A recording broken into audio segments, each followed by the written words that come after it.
As they try to unravel the mysteries of the universe, scientists are coming to an astounding conclusion. To make sense of outer space, they need to understand inner space, the microscopic matter that forms the foundation of everything we see. But shrinking down billions of times into the realm of atoms and subatomic particles takes us into a strange, unexplored world. When we descend into the microscopic world, we find that it's really weird and indeed downright bizarre and unbelievable. The stuff in this universe is far smaller than anything we can see with a microscope, but it holds the key to the cosmos. We can only understand where we came from if we understand this crazy micro world. So let's go on a fantastic voyage into an uncharted world known as the microscopic universe.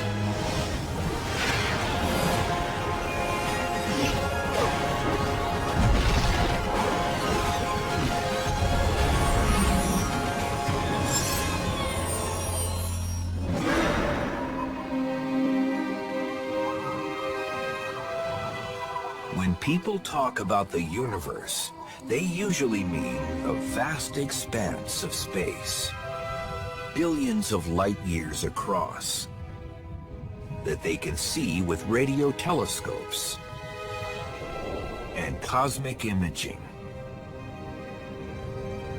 They think about stars and galaxies and planets and all the big stuff out there. You have astronomical bodies moving under the force of gravity. There are laws of nature, and you think that the laws are right once and for all. However, there is another universe, an unseen world that governs everything we see. When we go down in size, trillions of times smaller to the microscopic world, the rules are much less intuitive than the ones we're used to from the large-scale world. The magic of the microscopic universe begins at about a 10/1000th of a meter, or the size of an atom. Matter behaves so differently at this level that scientists have developed an entirely new set of rules to describe what's going on. They call it quantum theory, and what it says is extraordinary. This baseball represents a subatomic particle, like an electron or a photon of light, that routinely does all sorts of weird, strange things in the microscopic universe. The subatomic version of this baseball can be invisible, can go through solid objects with ease, can be in multiple places at the same time, and can seemingly go backwards in time and change the past. This means I could throw this microscopic baseball to first base and to home plate at the same time, or change the seemingly predetermined outcome of a play while it's still going on. Now, this is the stuff of science fiction, but really, we know it to be true, or at least it appears to be true in our quantum world. We get all sorts of weird things happening. If scientists can understand how these weird things work, they'll be able to put them to use in our everyday world, revolutionizing modern computing, and perhaps even allowing us to communicate across the cosmos instantly. The key to making these miracles come true is a process called quantum entanglement, and scientists are already harnessing this astounding discovery for both civilian and military purposes. in quantum physics. What happens to an object over here can instantly affect an object over here, and over here could be millions of miles away. This is how it works. When two subatomic particles interact, they can become entangled. That means their spin, position, or other properties become linked through a process unknown to modern science. If you then make a measurement of one of the particles, then that instantaneously determines what the behavior of the other particle should be. And when the experiment is done, it's found that indeed the other particle's quantum state is exactly determined once you've made a measurement of the partner particle's quantum state. That means if a scientist observes one entangled particle and forces it to spin clockwise, the other entangled particle will immediately start spinning in the opposite direction. That seems intriguing, but it's hardly earth-shattering until you consider that the two entangled particles can be separated by billions of light years. And still, the moment you observe one particle spin, you've dictated the other particle's spin. That's weird, because it may suggest that information has traveled instantaneously, faster than the speed of light, from one particle to another. I don't understand it. I don't know that anyone does. Spooky action at a distance, as Einstein called it. Quantum entanglement is more than a curiosity of the microscopic world, because the effects of entangled particles can be seen and felt in our world. If scientists can overcome some fundamental obstacles, quantum entanglement could someday help humans communicate across vast distances instantly. People sometimes think that quantum entanglement will achieve the desired goal of transferring information at a speed faster than that of light. I don't think this will be achieved, because to set up these systems, you had to have brought them there at speeds slower than the speed of light. But then what do I know? 100 years ago, they didn't think that we'd be going to the moon. Quantum entanglement is far more likely to transform modern computing. Scientists hope to use the magic of the microscopic universe to build powerful new computers.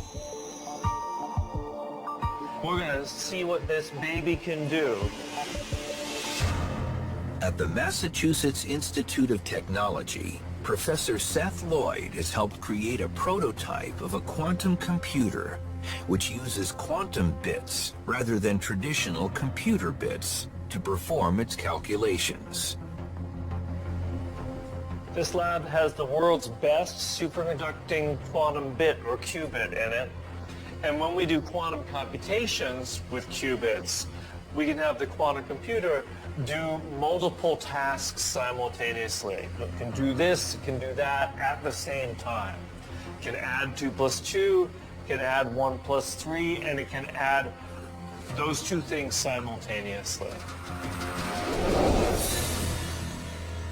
The fact that a single qubit can perform many calculations at the same time gives the quantum computer the potential to be far more powerful than any computer ever imagined.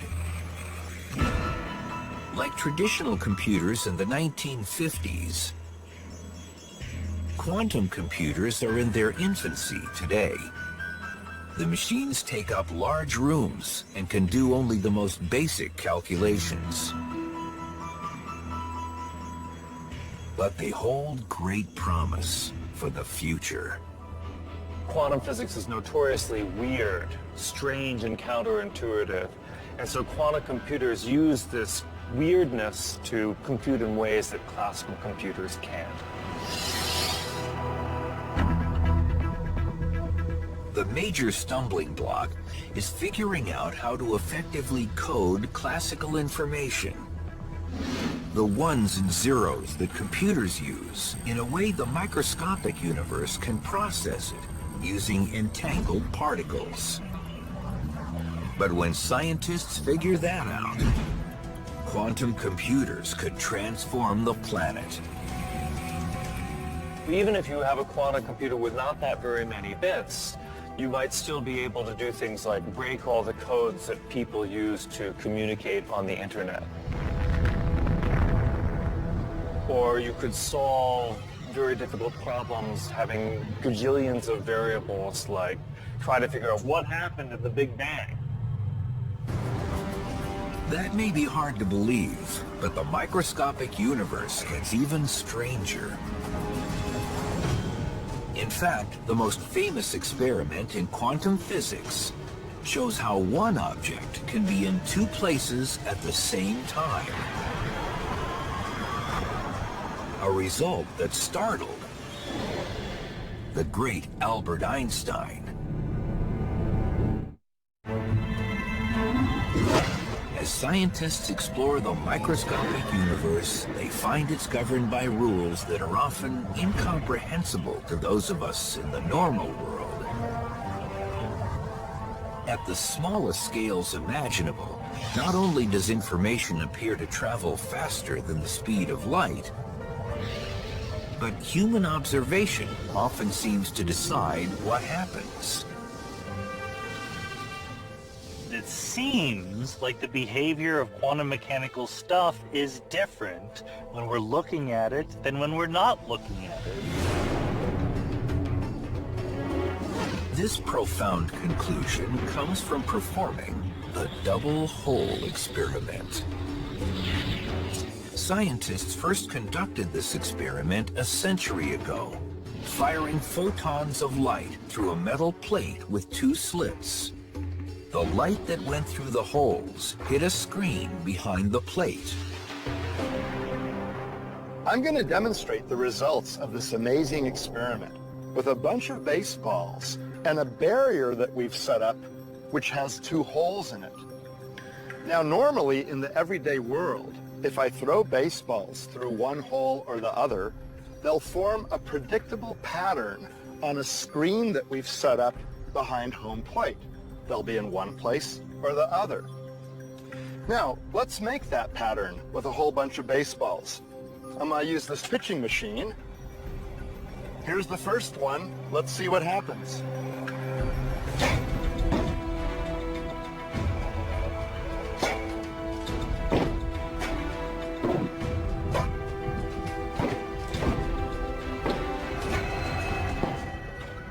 Now you see, the balls landed on the screen in two bunches, pretty much along a direct line from each of the two holes.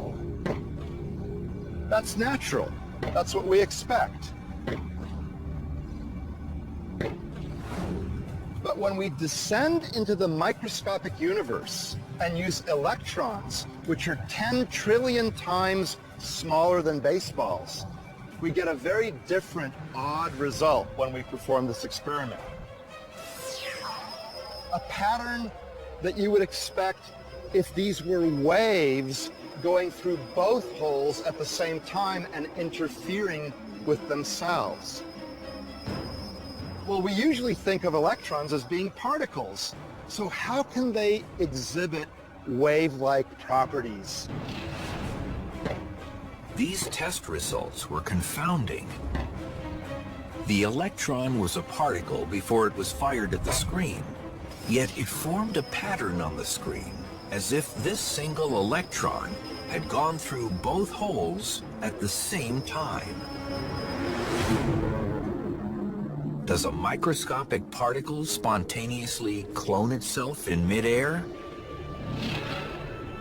After years of study, scientists still don't know exactly what's happening. Probably the most magical thing is that in quantum physics, an object can be in more than one place at the same time. It actually can sense both slits and actually go through and quantum mechanically feel the structure of both slits in the experiment. Most physicists agree that the math is quite solid and leads to solutions that are undeniable and can be confirmed with experimental measurements. But exactly what is happening and how is a matter of debate. To try to grasp this amazing experimental result, scientists decided to observe how individual electrons behaved when they went through the double slit. How exactly could a particle go through both holes at the same time? Scientists got a front row seat to observe the strange behavior of these electrons or other subatomic particles or even photons of light. Doesn't really matter as long as they're small. They didn't just look at where they landed on the screen back there. They also watched the behavior of the particles as they went through the holes. And then they saw something amazing. When scientists were watching the holes, the electrons behaved like particles, forming the baseball-like pattern on the screen back there. But when the scientists weren't watching, then the electrons behaved like waves. They formed a pattern that looked like the interference pattern produced by waves on a screen. That's really strange. What you see depends on whether you're watching or not. If you're watching, you see the particle-like behavior, like baseballs. If you're not watching, you see a wave-like behavior, but not both at the same time. This was nothing less than astounding. Observation seems to change the nature of subatomic particles. Mysteriously, when we're not looking, things are waves. When we are looking, they look like particles. So even an electron, which seems to us like a particle, has wave-like properties when we're not looking at it. The fact that when we don't look, the electron appears to go through both holes, but when we do look, we always see it go through one hole or the other, is what we call the quantum enigma. How could our decision about whether to observe something change how that something acts? There is a technical explanation. To make an observation, you somehow have to interact with the system. For example, you have to shine light on it, which then bounces off and you observe the light. That's how we can tell that a baseball is here or there. We bounce light off of it. Well, for macroscopic particles, that doesn't disturb them very much. But for microscopic particles, the act of bouncing the light off of the particle changes where it is and how it's moving. So in the microscopic universe, where photons of light are about the same size as subatomic particles, these photons have a big impact when they illuminate the particles so we can see them. But this doesn't answer the question. Why doesn't the light simply change the direction of the subatomic particles? Why does observation actually change the nature of what is being observed? The short answer is we don't know. This is the fundamental mystery of quantum mechanics, the reason why quantum mechanics is difficult. Mysteriously, when we look at things, we see particles. Then when we're not looking, things are waves. This is something we scientists have argued passionately about now for almost 100 years, and there's still no consensus. When they were first released a century ago, these test results were enough to unsettle the brightest mind in science. Einstein said, "I don't believe in quantum physics because I believe the moon is there even when I'm not looking at it. Einstein was, of course, referring to the implications of the theory that the moon really isn't anywhere until it's observed. However, the double hole experiment's mind-boggling conclusions don't end there. In recent years, technology has allowed scientists to perform a fascinating variation of the test. Its results call into question our perception of time itself. This is like a high-tech version of the double hole experiment. Electrons are being fired toward a barrier with two holes in it. But the scientists can delay their decision about whether to observe the electrons until after they've passed through the holes, but before they hit the screen. It's as though I'm on a baseball field, and there's a baseball being pitched toward the barrier with the holes in it. But my eyes are closed, so it goes through, and it behaves like a wave, but then at the last second before it hits the screen, I open my eyes and decide to observe it. At that moment, the electrons, in essence, become particles, and seemingly always were particles from the time they left the electron gun. So it's as though they went back in time to before they went through the holes and decided to go through one or the other, not through both as they would have had they been behaving like waves. That's really crazy. That's the enigma. That our choice of what experiment to do determines the prior state of the electron. Somehow or other, we've had an influence on it which appears to travel backwards in time. Scientists are only beginning to grasp what these microscopic mysteries mean for time travel and changing the past in our everyday world. But one thing is clear. The rules that govern this subatomic world hint at a universe that's just as mysterious as science fiction. In fact, quantum physics may suggest that reality is simply a figment of our imagination.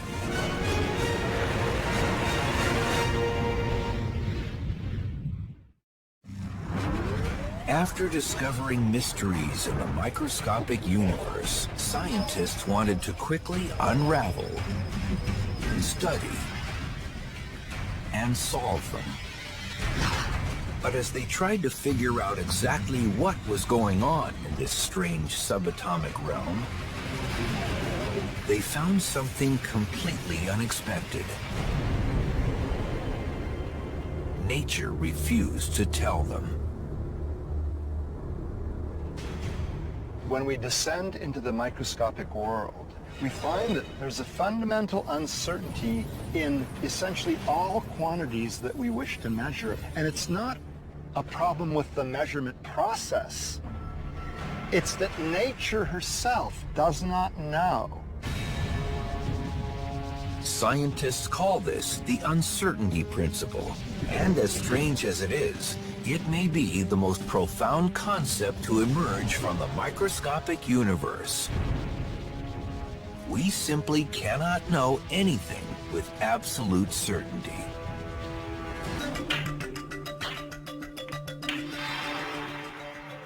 In our everyday world, we think we know a lot about the things around us. We can actually locate, for example, the position of this cue ball and strike it at a certain speed, which we know, and we can use that to collide it into other balls and go ahead and play a game of pool. But what actually happens if we shrink everything down trillions of times? In that world, these pool balls are now actually like subatomic particles. In this microscopic realm, quantum physicists have found they simply cannot determine with any precision where these particles are located because of their wave-like qualities. And what's even stranger, if scientists try to box in a particle, it will always generate enough energy to break out of the box before its position and speed have been determined. The uncertainty principle says nature will not allow its fundamental elements to be boxed in. So because in the microscopic world, because particles will interact with a completely different set of rules, the rules of quantum physics, the microscopic pool will be a completely different game.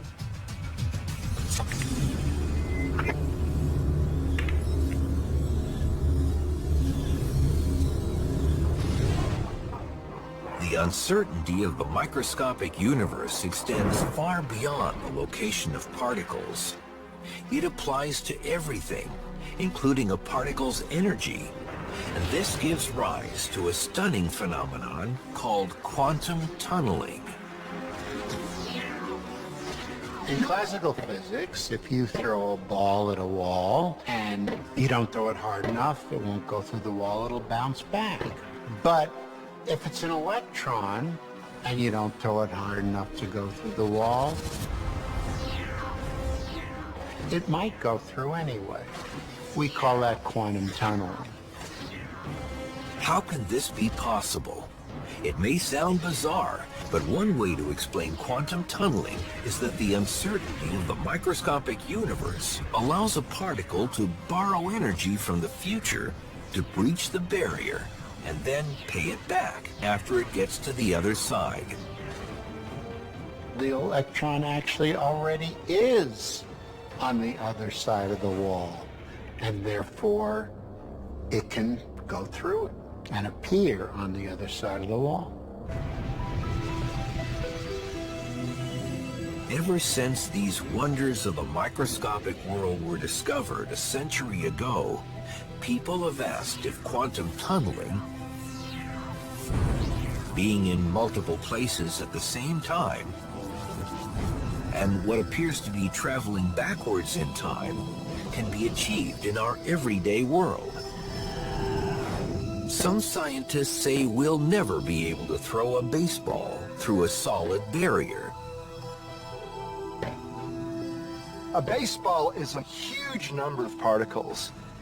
You would need all of them to collectively suddenly appear in another place for the baseball as a whole to appear in another place. And that's just extraordinarily unlikely. A single electron or a single proton can do this. But the bigger your particle, or the bigger the collection of particles, the more difficult that process of tunneling is.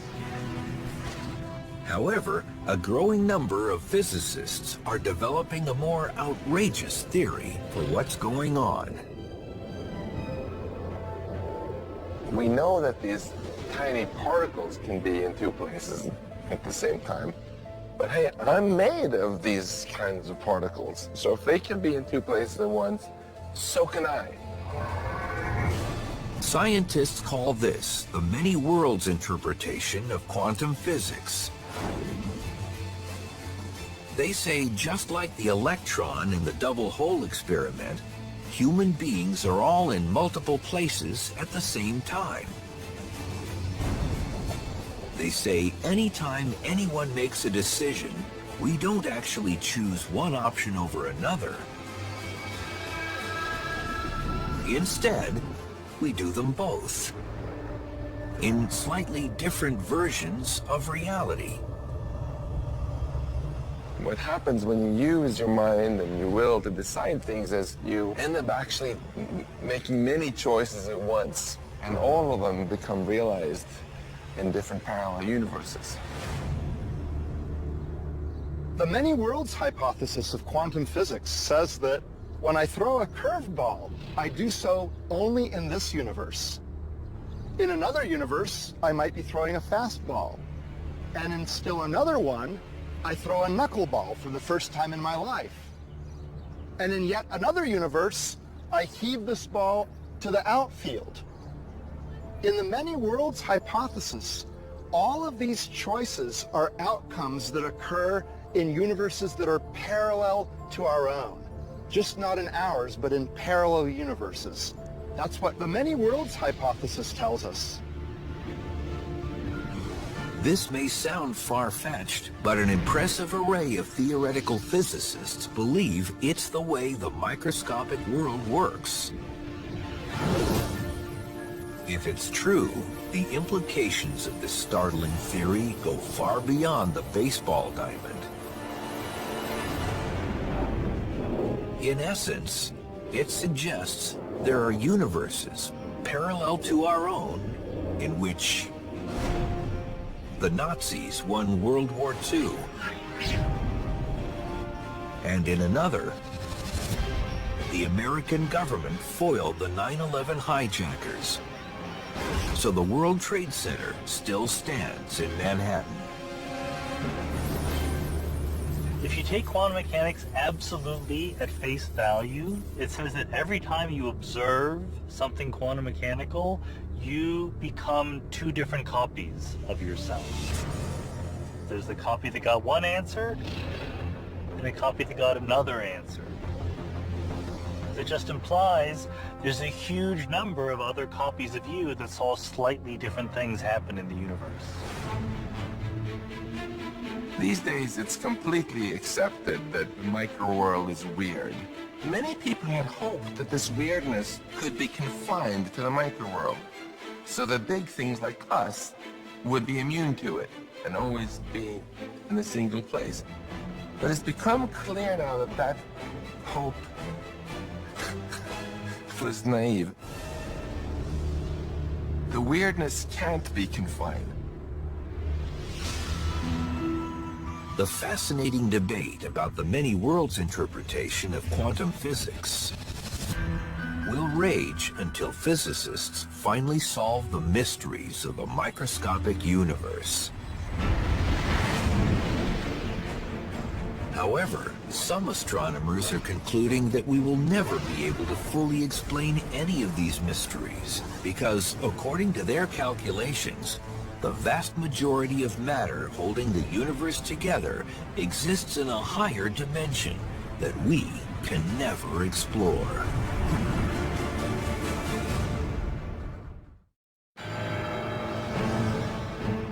If there's anything in the microscopic universe stranger than quantum particles, it's the mysterious matter that scientists have never seen, but that plays a crucial role in the formation of planets, solar systems, and galaxies. Astronomers know that there's all sorts of matter out there that exerts a gravitational influence, but that we can't see. We call that dark matter. I wouldn't exist if there weren't for dark matter, because dark matter has this nurturing force of bringing things together to form structure, to form galaxies, which are absolutely necessary for life. Dark matter makes up a staggering 85% of the gravitationally attractive stuff in the universe. If the dark matter is some kind of particle, then typically millions of dark matter particles will pass through me every second. But even though they know dark matter exists, astronomers have been confounded by a microscopic mystery. What is it? At first, they thought it was ordinary matter that for some reason they couldn't see. But what happened was astronomers went and took an inventory. We know how much ordinary matter there is in the universe. By ordinary matter, we basically mean atoms, things that are made out of protons, neutrons, and electrons, the elementary particles that go into making you, me, everything on Earth. And it just doesn't measure up. There's not nearly enough ordinary matter in the universe to make up the total. This conclusion was bizarre. How could most of the matter in the microscopic universe not be made of protons, neutrons, and electrons? It's been quite shocking to discover that these atoms actually make up just a small minority of all the stuff in the universe. There's 6 times more of an altogether different substance, which is invisible to us. It's interesting to think that science has brought us to the point where we realize not only are we not the center of the universe, we're not even made of the same stuff as the universe is made of for the most part. Most of the stuff in the universe is this dark matter, and it's some small particle beyond the reach of our direct detection.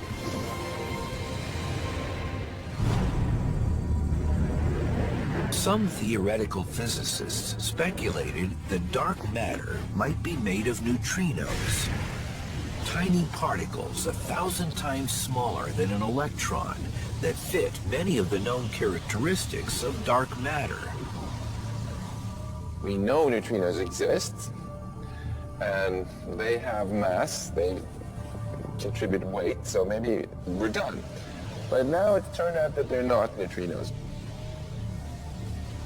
Most of the dark matter is probably not normal neutrinos because they travel very, very quickly, and they wipe out the formation of what's called large-scale structure, the clumping of material on the scale of galaxies early in the universe's history. So it would be much harder to produce galaxies if the universe is filled with lots and lots of neutrinos zooming around. So the dark matter is not ordinary matter, it's not neutrinos, it's some wholly new kind of particle that we haven't detected yet. It has to be some sort of weird subatomic particle left over from the Big Bang when the universe was very hot and dense. A whole zoo of particles was created. Most of them annihilated or decayed into other particles, but some were left over, and they are what are thought to be the dark matter. But what could this exotic microscopic particle be? Since it's nothing known to science, astronomers proposed an entirely new particle that embodied all of dark matter's characteristics, and then began searching the universe for it. They call it a WIMP, a weakly interacting massive particle. One of the problems with the WIMP hypothesis is that we've never actually detected a WIMP in a laboratory. In fact, there's several experiments going on right this minute to look for WIMPs in underground laboratories, and you'd also like to make them in particle accelerators like the Large Hadron Collider in Geneva. So there's a multi-pronged attack to detect WIMPs directly if they're the right answer. If scientists find evidence of dark matter, will they also find evidence of another world of dark planets, dark life forms, and a dark matter table of elements?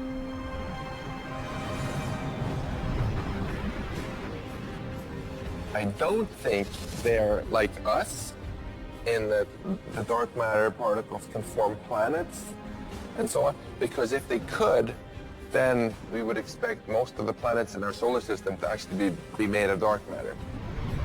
But I think it's much more likely that the dark sector is many different kind of particles that are much more complex than just one.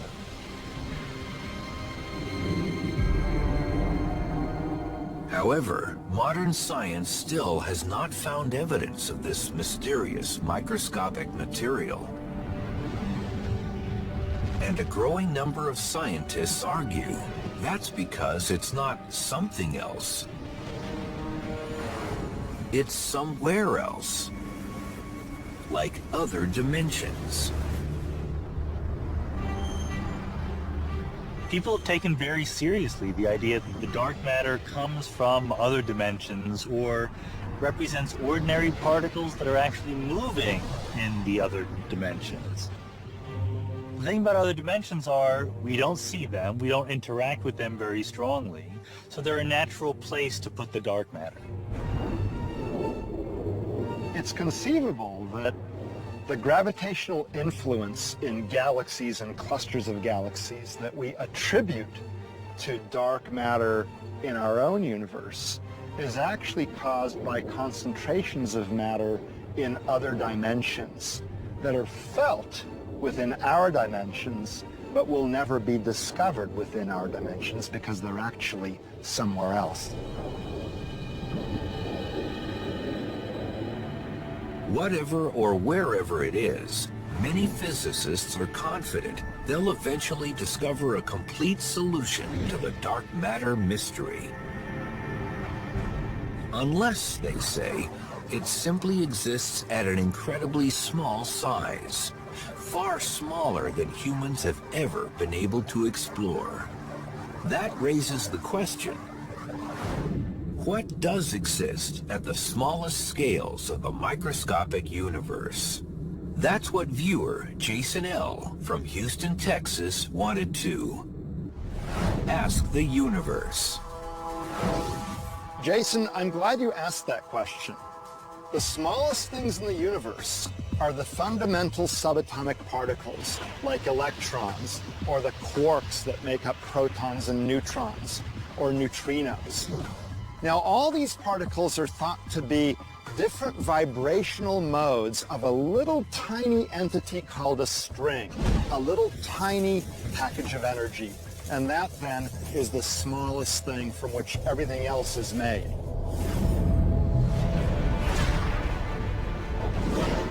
Scientists have just started trying to explore strings and other incredibly small stuff in the microscopic universe. And what they've found offers tantalizing clues to a world beyond.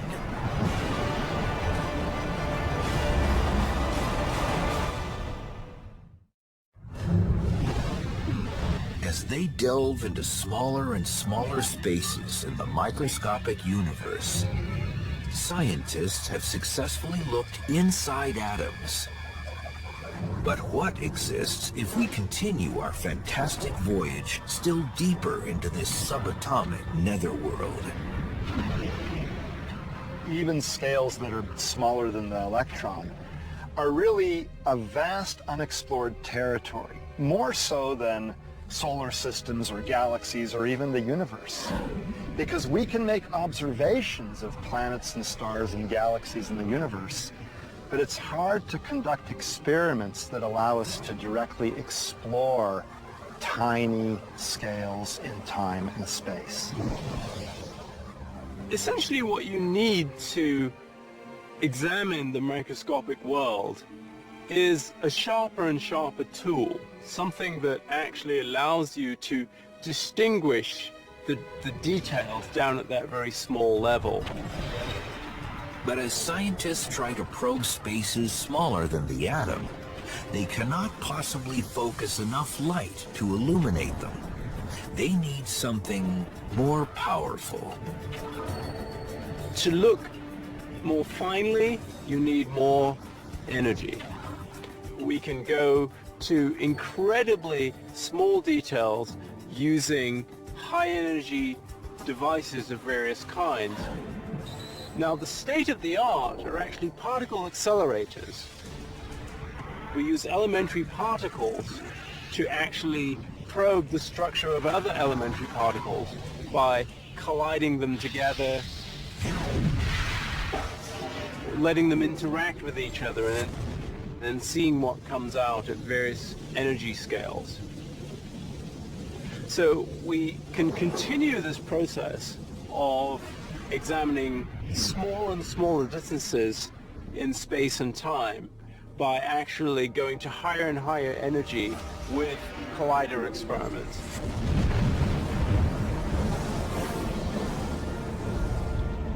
However, the world's largest particle accelerators have not yet generated enough energy to probe things much smaller than the elementary particles inside atoms. Even so, scientists believe something exists at even smaller scales. At a size so tiny, the human mind cannot possibly comprehend it.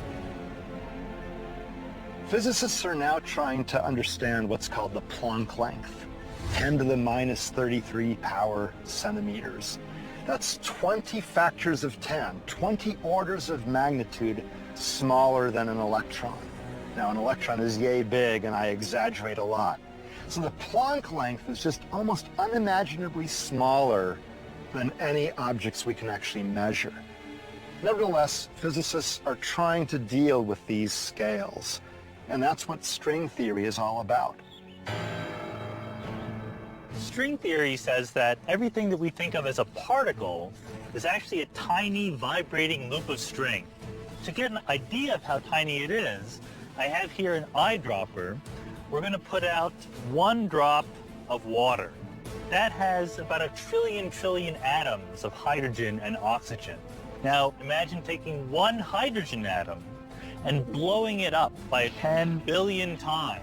It becomes about half a meter across. And you might say, can we now see the individual strings inside that hydrogen atom? But the answer is no. We can continue to make it bigger, make 1 hydrogen atom the size of the solar system. The strings are still too small to be seen. It's only when we make that atom the size of our observable universe that a string becomes macroscopically large. If 1 hydrogen atom is as big as the whole observable universe, how big is a string? Only about the size of one of these trees. The amazing thing is that we human beings can even talk sensibly about what exists at this microscopic scale. Not only can scientists talk sensibly, they've also formulated theories about what happens down there. This is really one of the holy grails of all of science. We think that ordinary space and time cease to exist at the Planck length. What we don't know is what takes their place. We need to replace our idea of space itself by something more fundamental. Something that might involve different numbers of dimensions or just a different concept entirely. One possibility is that space at the Planck length resembles the grid on a football field. The yard lines are the fabric of our universe, and there's simply nothing in between. It could be that time jumps from one discrete point to another, and there are no steps in between. Like little quantum mechanical ants could tunnel from one spot on the grid to another spot on the grid without ever going into the intervening space in between. Why? Because there isn't any intervening space in between. Whatever exists at this incredibly small scale, most scientists believe that the concepts of space and time segue into another kind of universe where shrinking smaller is a meaningless concept. It could be that time and space are what we call emergent properties of the universe, but that if you go to very small spatial scales or very small intervals of time, the concepts of time and space break down. They don't make sense. Scientists say the conditions at the Planck length may be very similar to those that existed before the Big Bang, when everything in our universe was probably concentrated in a microscopic pinpoint. Maybe the same answers to the question about what happens to the universe at the very smallest scales may also be connected to knowing what was the universe like before the Big Bang. Did it just come into being at the Big Bang, or was there something different which then turned into the universe that we're familiar with at the Big Bang? These are all questions we don't know the answer to, but are all connected to the issue of what's going on at the Planck scale.